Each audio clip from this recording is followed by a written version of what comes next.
오늘 우리가 함께 나눌 본문 말씀은 아브라함의 아내 사라의 죽음과 아브라함이 그녀를 무덤에 장사 지내는 과정이 기록되어 있습니다. 본문의 이 전체적인 구조를 한번 살펴보면요, 1절부터 2절까지 사라의 죽음, 이 아브라함의 아내의 죽음이 기록되어 있고, 3절부터 18절까지는 아브라함이 막벨라 밭 구입하는 것이 기록되어 있습니다. 마지막 19절부터 20절까지는 사라가 묻히는 것에 관한 내용이 기록되어 있죠. 본격적으로 본문을 살펴보기 전에 오늘 본문의 전체 구조를 보면 오늘 본문이 어디에 초점을 맞추고 있는지를 발견할 수 있습니다. 조금 전에 살펴본 것과 같이 오늘 본문에서 가장 많은 부분을 차지하는 것은 바로 3절부터 18절까지로 아브라함이 사라를 장사 지내기 위해 막벨라 밭을 구입하는 이야기입니다. 사라의 죽음이 아니고 그의 죽음을 위해서 땅을 구입하는 이야기가 가장 많이 포함되어 있습니다. 다 그렇기 때문에 결국 오늘 본문의 초점은 사라의 죽음이 아니라 그녀를 장사 지내기 위해 막벨라 밭을 구입하는 것, 바로 이것이 본문의 초점이다라는 것이죠. 오늘 본문 다음 장인 24장에서는 이삭의 결혼 이야기가, 그리고 그 다음 장인 25장에서는 아브라함의 죽음, 이스마엘의 족보, 이삭의 두 아들의 출생, 야곱의 팥죽 사건이 기록되어 있습니다. 그리고 또 그 다음 26장에서는 본격적으로 이삭의 이야기가 시작되죠. 이게 어떤 의미인가요? 오늘 우리가 함께 나누고 있는 23장은 아브라함과 그의 아내의 이야기에서 이삭과 리브가의 이야기로 넘어가는 전환점이 되는 장이다라는 것입니다. 그런 점에서 오늘 본문의 23장 1, 2절에 기록된 이 사라의 죽음은 아브라함 시대의 끝을 예고하는 것과도 같은 겁니다. 오늘 우리는 아브라함이라는 이 한 사람의 인생의 마지막 기록을 살펴볼 텐데요, 그 가운데 우리에게 큰 은혜가 있길 소망합니다. 127세의 나이로 삶을 마감한 사라, 그녀는 헤브론 곧 기랏 아르바에서 죽습니다. 그리고 아브라함은 그녀의 죽음을 당연히 매우 슬퍼했죠. 팔레스타인 지역의 기후 특성상 시체가 금방 부패한다고 합니다. 그래서 보통 죽음으로 인한 슬픔과 애통의 기간이 24시간 정도로 굉장히 짧다라고 하는데요, 아브라함 또한 그리 길지 않은 슬픔과 애통의 시간을 가지고 바로 이어서 장사 지낼 곳을 구합니다. 오늘 본문에도 그러한 모습이 다 나타나는데요, 아브라함이 찾아간 사람은 헤브론에 거주하고 있던 헷 족속이라는 사람들이었습니다. 헤브론은 우리가 잘 아는 이 예루살렘, 베들레헴을 기준으로 남쪽에 위치한 땅인데요, 아브라함은 그들에게 자기를 소개를 이렇게 합니다. 4절입니다. 나는 당신들 중에 나그네요 거류하는 자이니. 그러면서 자신에게 매장할 소유지를 달라라고 말합니다. 이 나그네라는 단어의 의미는 우리가 이미 잘 알고 있는데, 네이버 국어사전을 찾아보니까 이렇게 설명하더라고요. 자기 고장을 떠나 다른 곳에 잠시 머물거나 떠도는 사람. 그리고 이 거류하는 자라는 단어는 이런 나그네보다도 못한 사람입니다. 당시 주류 사회에서 동떨어져서 지내는 사람을 가리키는 게 바로 거류하는 자이죠. 아브라함은 자기 자신을 지금 설명을 하는데 이 두 단어를 함께 사용합니다. 그것이 가리키는 바는 지금 아브라함이 그 지역 사회 가운데 아무런 권리나 특권이 없음을 의미하는 거죠. 그런데 우리가 기억해야 하는 건 지금 헷 족속을 향해서 자신을 나그네로 거류자로 설명하고 있는 이 아브라함은 하나님께 약속을 받은 자였다라는 것입니다. 어떤 약속이었습니까? 하나님께서는 갈대아 우르에서 아브라함에게 그가 지금 밟고 있는 그 땅 헤브론, 그리고 그 헤브론을 포함한 가나안 땅 전체를 그에게 주겠다라는 약속을 그에게 하셨습니다. 그 땅에서 그의 자손들이 큰 복을 받고 번성해서 하늘의 별과 같고 바닷가의 모래같이 될 것이다 라는 약속을 또 받았어요. 그런데 갈대아 우르를 떠나서 가나안 땅을 밟은 지 62년이라는 시간이 지난 지금 아브라함이 자기 자신을 설명할 때 이렇게 얘기하는 겁니다. 그는 스스로를 약속의 땅 가나안에서 거류하는 자다, 나그네다 라고 설명하는 거죠. 다시 말해서 그에게 지금 60년 전에 하나님께 받은 약속이 단 하나도 여전히 이루어지지 않았고, 심지어 자신의 아내는 그 약속이 이루어지지 않은 채로 죽음을 맞이했다라는 것입니다. 그렇다면 나그네요, 거류하는 자입니다 라는 이 아브라함의 스스로에 대한 설명은 자신이 무려 62년이라는 결코 짧지 않은 세월 동안 도무지 이루어지지 않는 하나님의 약속에 대한 그의 슬픔, 그의 비관, 한탄을 담아낸 표현이었을까요? 본문을 조금 더 살펴보겠습니다. 자신에게 아내를 매장할 땅을 달라는 아브라함의 요청에 햇사람들은 이렇게 말을 합니다. 6절입니다. 내 주여 들으소서, 당신은 우리 가운데 있는 하나님이 세우신 지도자이시니 우리 묘실 중에서 좋은 것을 택하여 당신의 죽은 자를 장사하소서. 우리 중에서 자기 묘실에 당신의 죽은 자 장사함을 금할 자가 없으리이다. 아브라함에 대한 해족 속 사람들의 평가는 굉장히 인상 깊습니다. 그들은 아브라함을 가리켜서 자신들 가운데 하나님이 세우신 지도자다라고 설명하죠. 그러면서 자신들의 묘실 중에 좋은 것을 택해서 그냥 사용하세요라고 이야기를 합니다. 그러자 아브라함은 자신의 몸을 굽히면서 다시 해족 속에게 말하죠. 소알의 아들 에브론에게 말해서 그가 그의 소유인 막벨라 굴을 저에게 팔게 해 주십시오. 그리고 저는 그것에 대해서 충분한 대가를 치를 준비가 되었습니다. 그래서 그 땅을 저는 저의 소유로 되도록 할 것입니다. 이 말을 할 때 아브라함이 원했던 땅의 소유자 에브론이 그 자리에 함께 있었습니다. 당시에 이 중요한 계약, 특히 땅을 사고 파는 것과 같은 이런 계약들은 보통 많은 사람들이 오고 가는 성문에서 이루어지는데, 당시 성문 앞에는 재판 혹은 중요한 공적 업무가 행해지는 곳이었습니다. 그래서 아브라함 또한 이 성문 앞에서 자신의 아내를 장사 지낼 땅을 구입하고자 했던 것이죠. 자신의 땅을 구입하고자 한다는 이 아브라함의 말을 들은 에브론은요, 이렇게 답을 합니다. 11절입니다. 내 주여 그리 마시고 내 말을 들으소서. 내가 그 밭을 당신에게 드리고 그 속의 굴도 내가 당신에게 드리되 내가 내 동족 앞에서 당신에게 드리오니 당신의 죽은 자를 장사하소서. 아니, 굴뿐만 아니라 밭도 당신에게 다 그냥 드릴 테니 거기서 아내 장사를 지내세요. 그러자 아브라함은 다시 또 자신의 몸을 굽히면서 말하죠. 당신이 괜찮다면 저는 당신에게 그 밭의 값을 드리겠습니다. 그리고 나는 그곳에 아내를 장사하겠습니다. 에브론이 답합니다. 땅값이 400세겔입니다. 그것이 나와 당신에게 무슨 의미가 있겠습니다. 그냥 가져가서 장사하세요. 하지만 아브라함은 처음부터 계속해서 말했던 대로 고집을 부리죠. 에브론이 말한 그 은 400세겔이라는 값을 당신에게 지불하고 결국 땅을 삽니다. 여러 신학자들이 이 에브론이 제시한 은 400세겔이라는 이 금액이 꽤나 비싼 금액이었다라고 이야기합니다. 아브라함에게 그 땅을 무상으로 주기 위해서 일부러 아예 엄두도 못 내게 시세보다 비싼 가격을 매겼는지 사실 그의 의중을 우리는 알 수는 없지만, 결과적으로 아브라함은 에브론이 제시한 그 비싼 가격 그대로 값을 다 지불하고 땅을 샀다라는 것입니다. 아브라함은 성문 앞에서 에브론에게 막벨라 굴을 무상으로 받은 게 아니라 돈을 지불하고 공식적으로 계약을 맺었습니다. 이제 그 땅은 아브라함의 소유가 된 것이죠. 만약 해족 속의 말대로 아브라함이 무상으로 그 땅을 받아서 사용했다면 언제든지 그 땅을 다시 해족 속에게 돌려줘야 했을 겁니다. 하지만 값을 치렀기에 이제 그 땅이 아브라함의 소유가 된 것입니다. 아브라함이 에브론에게 구입한 땅은 다음과 같습니다. 17절입니다. 마몬의 앞 막벨라에 있는 에브론의 밭, 곧 그 밭과 거기에 속한 굴과 그 밭과 그 주위에 둘린 모든 나무. 그리고 18절에 따르면 에브론과 아브라함의 땅 거래는 완벽하게 성사됩니다. 오랜 신랑의 끝에 원하는 땅을 구입한 아브라함은 곧이어서 아내 사라를 막벨라 밭 굴에 장사하였습니다. 그리고 오늘 본문은 마지막 절이 이렇게 끝이 나죠. 20절입니다. 이와 같이 그 밭과 거기에 속한 굴이 해족 속으로부터 아브라함이 매장할 소유지로 확정되었더라. 오늘 본문 마지막 절인 20절도 설교를 시작하며 확인했듯이 오늘 본문 창세기 23장이 사라의 죽음보다 오히려 그녀를 장사 지내기 위해 막벨라 밭을 구입하는 것에 초점을 맞추고 있음을 또 드러내 보이고 있습니다.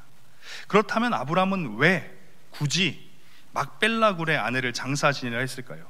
그리고 왜 굳이 무상으로 사용하라는 이 에브론의 간곡한 요청에도 불구하고 거절하면서 돈을 지불하고 그것도 시세보다 비싼 값에 지불을 하면서까지 그 땅을 샀던 것일까요?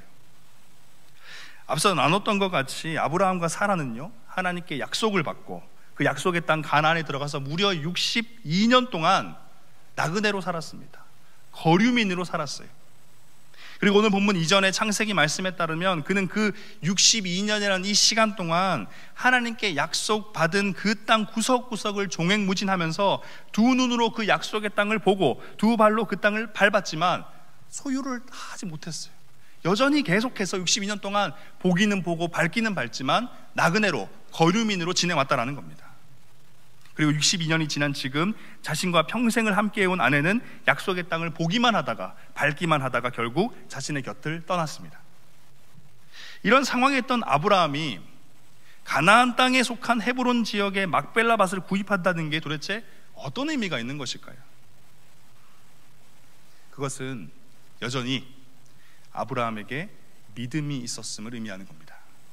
아브라함은요, 하나님께서 자신에게 주신 약속, 그 약속이 반드시 이루어질 것이라는 믿음이 있었습니다. 하나님의 때가 하나님의 방법으로 반드시 이루어질 것이다 라는 믿음인 거죠. 물론 아브라함의 상황을 보면요, 충분히 속상할 수도 있고 화가 날 수도 있습니다. 아니, 하나님 약속하셨지 않습니까? 가나안 땅 약속하셨고 그 땅에서 수많은 자손들도 낳을 거라고 약속하셨지 않나요? 근데 62년이 지났습니다. 지난 62년 동안 주신다고 하신 땅 곳곳을 누비기만 하고 다니기만 하고 저는 여전히 지금도 이곳에서 나그네로 거류민으로 아무것도 없이 살고 있네요. 심지어 이제는 사랑하는 아내도 죽었습니다. 아내는 그 약속이 이루어지는 것 보지도 못하고 죽었습니다. 근데 여러분, 정말 아브라함에게 이런 마음만 가득했다면, 다시 말해서 하나님께서 주신 그 약속에 대한 믿음이 사라져버렸다면 나그네로 거류민으로 62년 동안 이리저리 방황만 하고 정착도 못했던 그 땅에서 매장지를 구하진 않았겠죠. 오히려 다른 나라, 다른 지역으로 가서 빠르게 이동해서 매장지 구하고 이제 그도 그곳에 정착해버리고 말았을 겁니다. 아유, 지긋지긋하다. 62년 기다리는데 도무지 약속이 이루어질 것 같지도 않고 심지어 아내마저 죽었는데 내가 여기서 무슨 꼴을 더 보겠다고. 충분히 그럴 수 있지 않을까요? 그런데 아브라함은 그렇게 하지 않았습니다. 굉장히 고집스럽게도 비싼 값을 주면서도 그는 가나안 땅 헤브론의 막벨라 밭을 사죠. 아브라함의 이러한 행동은요, 예레미야 선지자가 했던 행동과 비슷합니다. 예레미야 선지자는 앞으로 바벨론에 의해서 이 나라 이스라엘이 망할 것을 알고 또 모두가 포로로 끌려갈 것을 알면서도 하나님께서 반드시 그들을 다시 이 땅으로 데려오실 것, 나라를 회복시키실 것이라는 믿음이 있었어요. 그래서 그는 그 믿음으로 베냐민 땅 아나돗을 거기 있는 밭을 사죠. 나라가 망할 건데, 포로로 끌려갈 건데 그 땅을 사는 게 무슨 의미가 있겠습니까? 그런데 그는 샀다라는 거예요. 하나님께서 약속하신 것, 너희들을 구원해서 다시 돌아오게 할 것이다라는 그 약속에 대한 믿음이 있었기 때문입니다. 가나안 땅을 주시고 그 땅에서 그 자손들이 큰 복을 받고 번성해서 하늘의 별과 같고 바닷가의 모래같이 될 것이라는 하나님의 그 약속이 반드시 이루어질 것이라는 이 믿음, 그 믿음이 예레미야로 하여금 나라가 곧 망하고 모두가 포로를 끌려가는 상황임에도 아나돗에 있는 밭을 사도록 한 것이고, 그 믿음이 아브라함으로 하여금 62년 동안 약속받은 땅에서 나그네처럼 거류민처럼 살았음에도 비싼 값을 치르고 막벨라 굴을 사도록 만든 것이다 라는 겁니다. 이런 아브라함의 믿음에 대해서 히브리서 저자는요, 이렇게 평가를 합니다. 히브리서 11장 9절 13절인데요, 그는 믿음 때문에 하나님께서 자기에게 약속하신 땅에 가서 살 수 있었습니다. 믿음 때문에 그는 그곳에서 갈 곳 없는 나그네처럼 살았고 같은 약속받은 이삭과 야곱과 함께 장막에서 거하였습니다. 거류민으로 지냈다는 거죠. 아브라함은 영원한 터가 있는 성을 기다리고 있었습니다. 그것은 바로 하나님께서 계획하고 세우신 성입니다. 이 사람들은 모두 믿음을 따라 살다가 죽었습니다. 그들은 하나님께서 그의 백성에게 약속하신 것을 받지는 못했으나 앞으로 올 것들을 멀리서 보고 기뻐하였습니다. 이게 아브라함의 삶이었다는 거예요. 믿음으로 그 땅에서 나그네로 거류민으로 살고 죽는 그 순간까지 그 약속이 성취되는 것을 보지 못했지만 그는 앞으로 이루어질 것에 대한 믿음을 가지고 기뻐하였다라는 것이죠. 그에게 확실한 믿음이 있었다라는 겁니다. 하나님의 약속에 대한 확실한 믿음.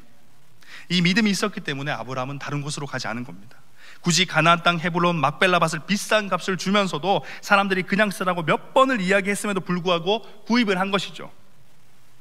그런 점에서 자신을 나그네로 거류민으로 소개한 이 아브라함의 소개는 자신의 삶에 대한 슬픔, 비관, 한탄이 아니라 오히려 그의 삶을 평생 동안 지탱해 주었던 믿음의 고백이었다. 하나님의 약속에 대한 굳건한 믿음의 고백이었다라는 것입니다.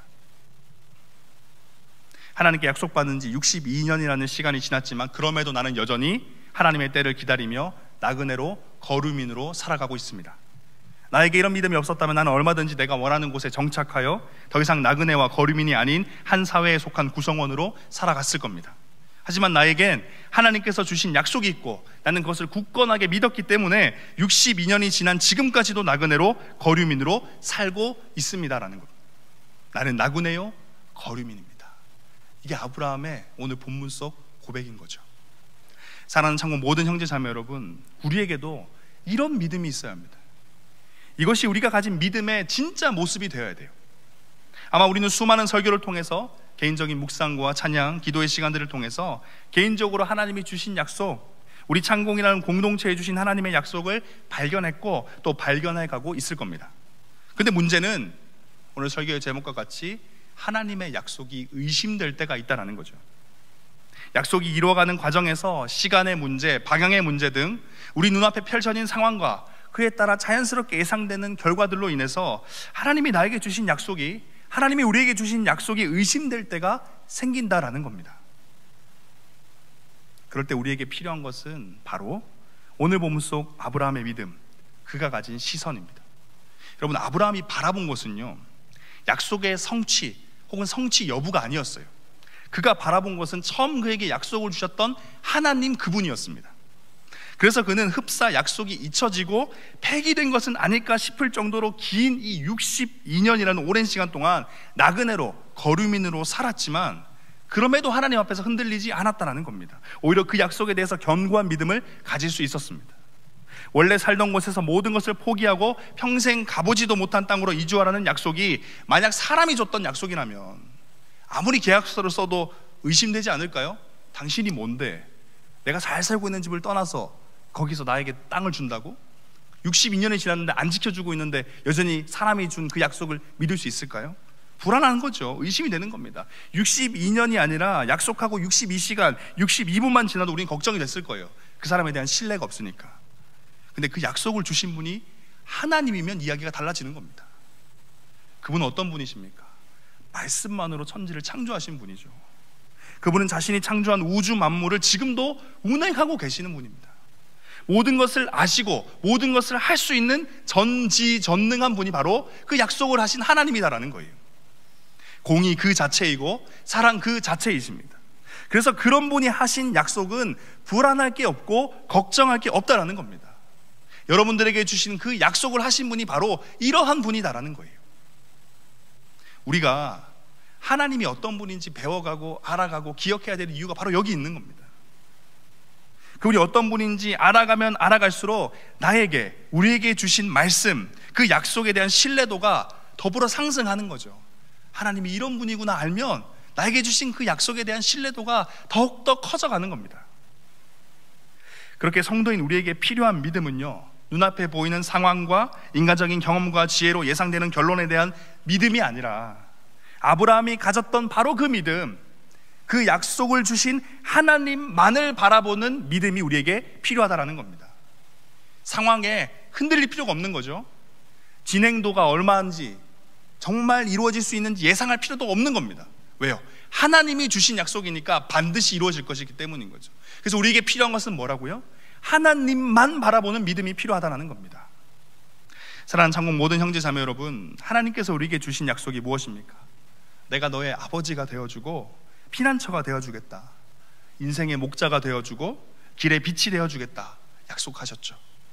내가 또 너희들의 입술로, 너희들의 삶으로 이 땅 가운데 하나님의 능력과 사랑을 증거하면, 복음을 전하면 그것을 통해서 이 땅 가운데 하나님의 나라가 세워지도록 하겠다. 그리고 마지막 그날이 반드시 올 텐데 그때가 되면 세상 가운데 정의를 바로 세우고 하나님의 거룩과 사랑이 흘러넘치는 하나님의 나라를 완성시킬 것이다 약속하셨습니다.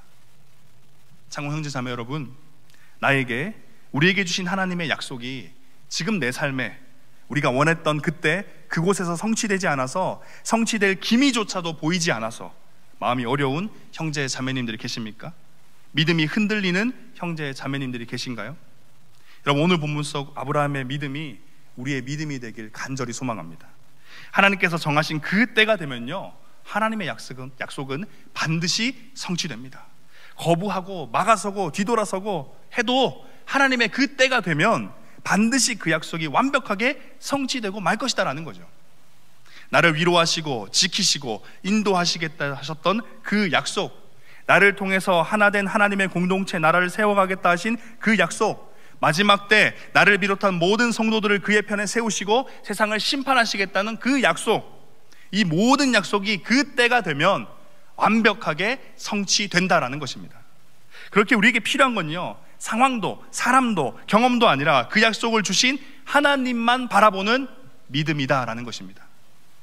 이제 설교를 마무리하고 헌신성을 고백할 텐데요, 여러분, 우리는 살아가다 보면 도대체 하나님의 약속이 언제 이루어지는 것인가 하는, 또 심각한 경우에는 그 약속이 이루어지기는 할까라는 생각에 마음이 힘들고 어려울 때가 있습니다. 하나님의 약속이 의심되는 거죠.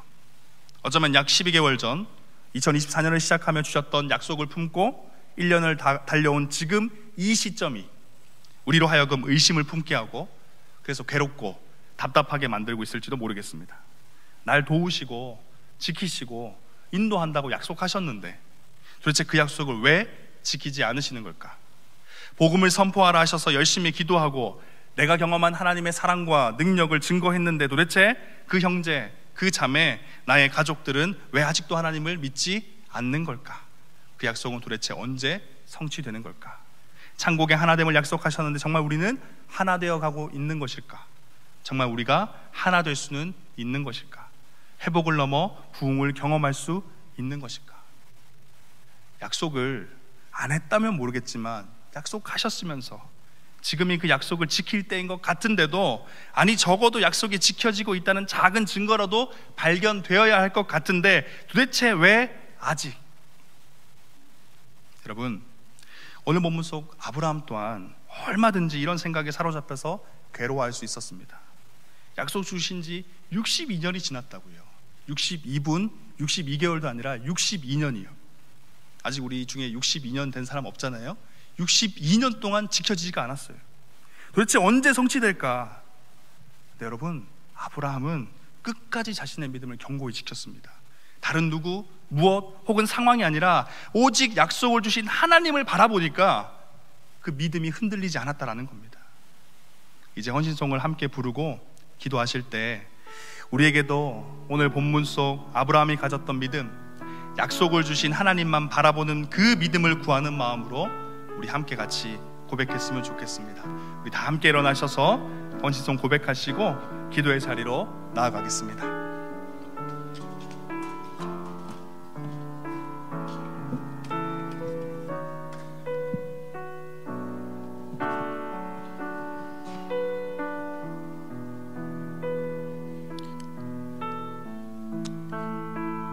함께 고백하겠습니다.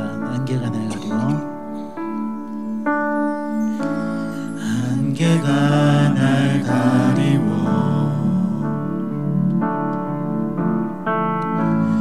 내 믿음 흔들리려 할 때 나 주님께 나아가네. 주님의 산 같아서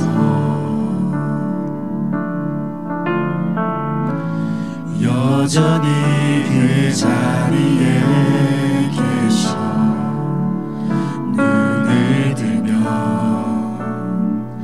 보이리라. 날 위해 우리 한 번 더 고백할까요? 안개가 날 가리워, 안개가 날 가리워,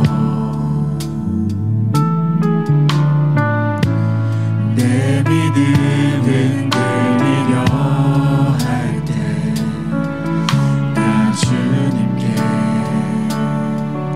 나아가네. 주님은 산 같아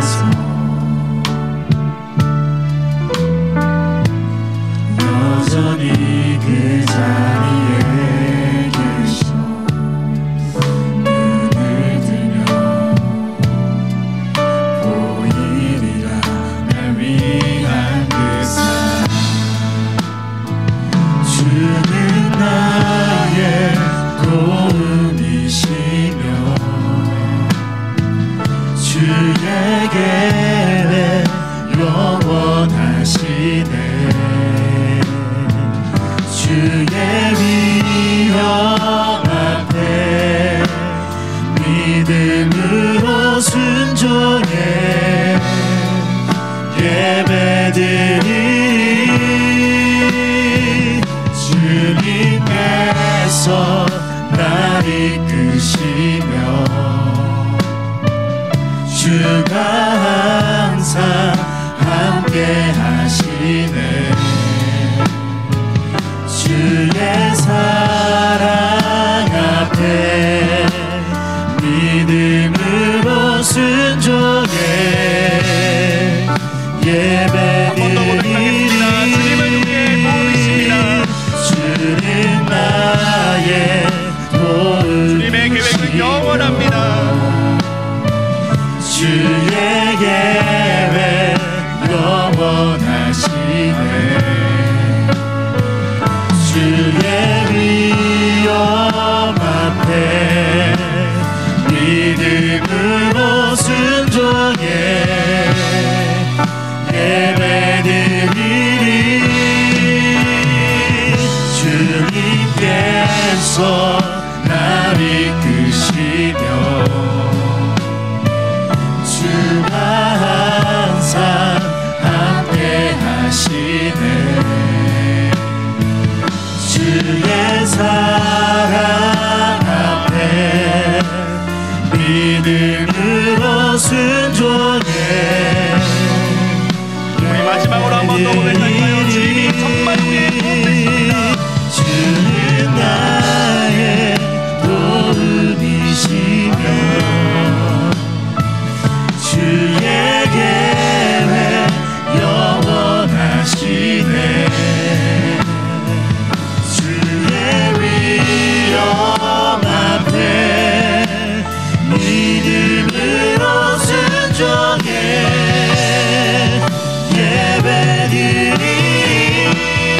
예배드리리 주님께서 날 이끄시며 항상 함께 하십니다. 주가 항상 함께 하시네 주의 사랑 앞에 믿음으로 순종해 예배드리리 영원히 우리 시간 함께 같이 기도했으면 좋겠습니다.